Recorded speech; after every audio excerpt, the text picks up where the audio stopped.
दुनिया में ऐसा कौन सा आदमी है जिसके बारे में आप मुझे बताइए जो पैदा करने वाली चीज का भाव खुद तय ना करे? ऐसा कौन सा आदमी? एक ही है, वो किसान है, और कोई नहीं। जूते बनाने वाला मोची भी अपने जूते का भाव खुद तय करता है और आपके साथ बार्गेन करता है। मेरा जूता 250 रुपए का है, लेना है लो, नहीं तो चले जाओ। किसान बेचारा ये भी नहीं कर सकता कि मेरा गेहूं इतने रुपए का है, लेना है ले लो, नहीं तो आगे चले जाओ। किसान न गेहूं का भाव तय कर पाता है, न चावल का, न चने का, न दाल का, न मटर का, न तिलहन का, न दलहन का। कोई भाव तय करने का अधिकार सरकार ने किसानों को नहीं दिया है। किसानों की वस्तुओं का भाव वो लोग तय करते हैं जो कभी किसान के बेटे नहीं रहे, जिन्होंने कभी खेती नहीं की, जिनको ये भी नहीं मालूम गेहूं का पौधा होता है कि पेड़ होता है। मैं आपको पूरी ईमानदारी से कह रहा हूं, एक कमीशन है भारत सरकार का बनाया हुआ, एग्रीकल्चरल प्राइस कमीशन करके, ये अंग्रेजों ने शुरू किया था। ये किसानों की फसल का भाव तय करता है। इसमें एक सेक्रेटरी लेवल का अधिकारी होता है, वो तय करता है कि गेहूं 1100 रुपए क्विंटल खरीदा जाएगा, चावल 700-800 रुपए क्विंटल, जो भी तय होता है वो सेक्रेटरी तय करता है। एक बार एक सेक्रेटरी को मैंने पूछा था, नाम नहीं बताता क्योंकि उसकी बहुत बेइज्जती हो जाएगी। उसको मैंने पूछा आप कौन है, तो उसने कहा एग्रीकल्चरल प्राइस कमीशन का सेक्रेटरी। क्या काम है, तो उसने कहा भाव तय करता हूं मैं, गेहूं का, चावल का, चने का, मटर का। तो मैं पूछा गेहूं का भाव कैसे तय करते हैं, तो उसने कहा गेहूं का भाव तय करना बहुत आसान, पिछले साल का जो भाव होता है उसमें इन्फ्लेशन रेट जोड़ देता हूं, नया भाव तय हो जाए, बहुत आसान। फिर मैंने कहा पिछले साल का, तो उसने कहा उससे पिछले साल का भाव लेता हूं, इन्फ्लेशन जोड़ देता हूं। तो उसने एक थ्योरी बता दी। तो मैं पूछा भाई सबसे पहले साल का भाव तय किया उसका कैसे किया था? तो उसने कहा उसका ऐसे किया था कि यूरिया की कीमत, डीएपी की कीमत, सुपर फॉस्फेट की कीमत लगाई, बीज की कीमत लगाई, पानी का खर्चा जोड़ दिया और ये सब तय कर दिया। मैं पूछा किसान की मेहनत, तो उसने कहा मेहनत क्या, किसान तो अकुशल श्रमिक है, उसकी मेहनत का क्या है?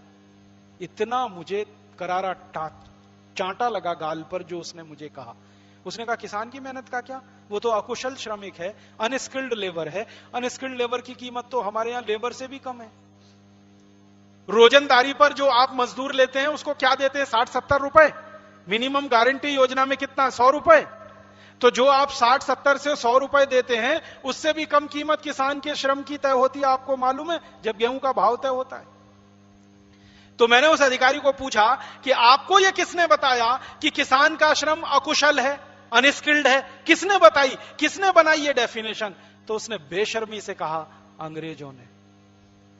अंग्रेज तय करके गए कि इस देश में किसानों का श्रम अनस्किल्ड माना जाएगा तो उसकी कीमत सबसे कम रहेगी, इसलिए किसानों के गेहूं की कीमत साबुन से भी कम रहती है, किसानों के चावल की कीमत वॉशिंग पाउडर से भी कम रहती है, किसानों की दालों की कीमत फेयर एंड लवली क्रीम से भी कम रहती है।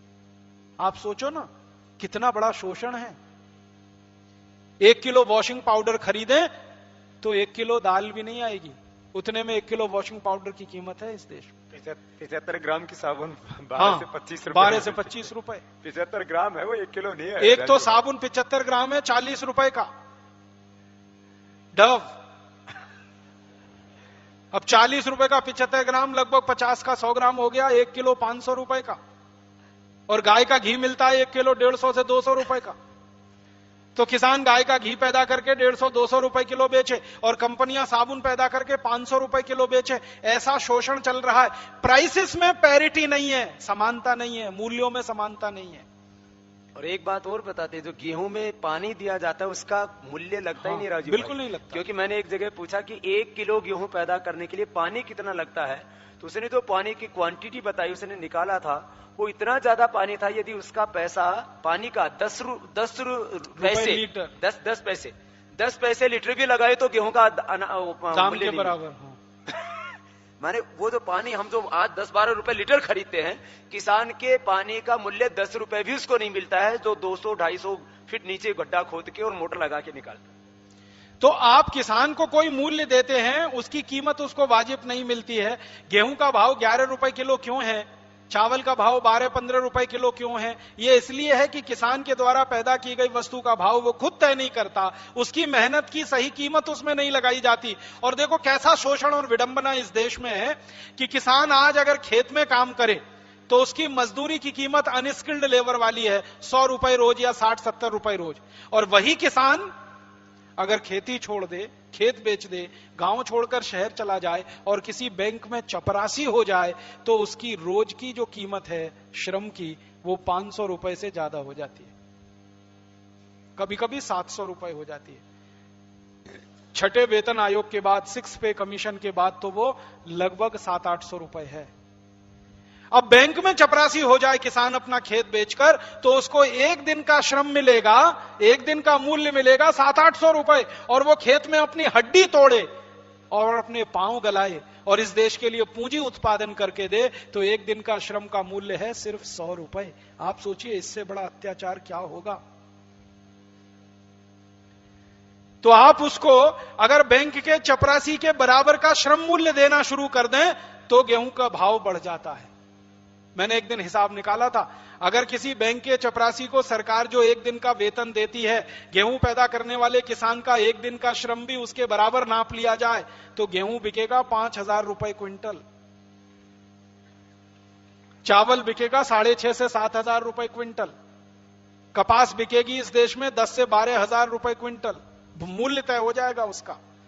तो मैंने उस सेक्रेटरी से कहा कि भाई आप उनको श्रम का मूल्य उतना क्यों नहीं देते जो बैंक के चतुर्थ क्लास कर्मचारी को आप देते हो। किसान तो उससे बड़ा काम कर रहा है, बैंक का चपरासी तो कुछ काम नहीं कर रहा है, बंदूक लेके दरवाजे पर बैठा हुआ है, बंदूक कभी चलाता नहीं है और कभी उससे चलती भी नहीं है, और जब चलाने का वक्त आए तो छोड़ के भाग लेता है।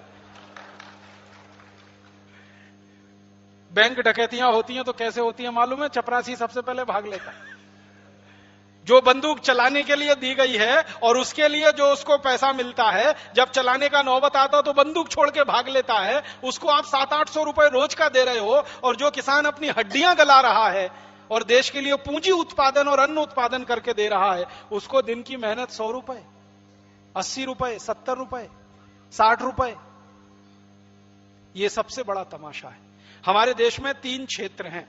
एक है सर्विसेज का सेक्टर, सर्विसेज आप समझते हैं, बैंक है, बीमा कंपनियां हैं, रेल है, पब्लिक सेक्टर है, ये एक सर्विसेज सेक्टर है। दूसरा है प्रोडक्शन का सेक्टर, इंडस्ट्री का सेक्टर है, जिसमें कारखाने चलाने वाले लोग हैं। और तीसरा है कृषि का क्षेत्र है। तो उद्योग के क्षेत्र में, कृषि के क्षेत्र में और सेवाओं के क्षेत्र में मिलने वाला श्रमिक मूल्य तीनों जगह अलग अलग है और जमीन आसमान का अंतर है। कृषि का मूल्य सबसे कम है, उद्योगों का उससे ज्यादा है, और सर्विसेज का उससे भी ज्यादा है। मैंने कंप्यूटर चलाना सीख लिया, टाइपिंग ही तो है ना, और वो टाइपिंग करने के लिए अगर मैं थोड़ा मास्टर हो गया तो एक एक दिन का मेरा श्रमिक मूल्य हजारों रुपए में बैठता है।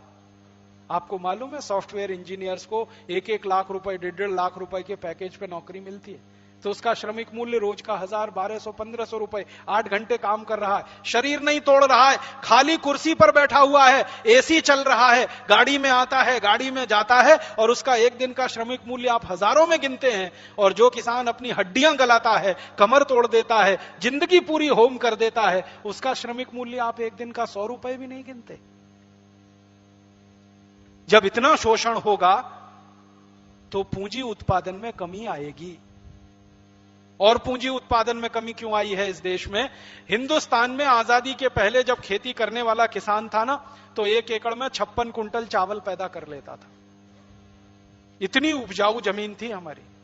1 एकड़ में 56 कुंटल चावल, 1 एकड़ में 25 से 30 कुंटल गेहूं, 1 एकड़ में 90 मीट्रिक टन गन्ना, 1 एकड़ में 7 से 8 कुंटल कपास।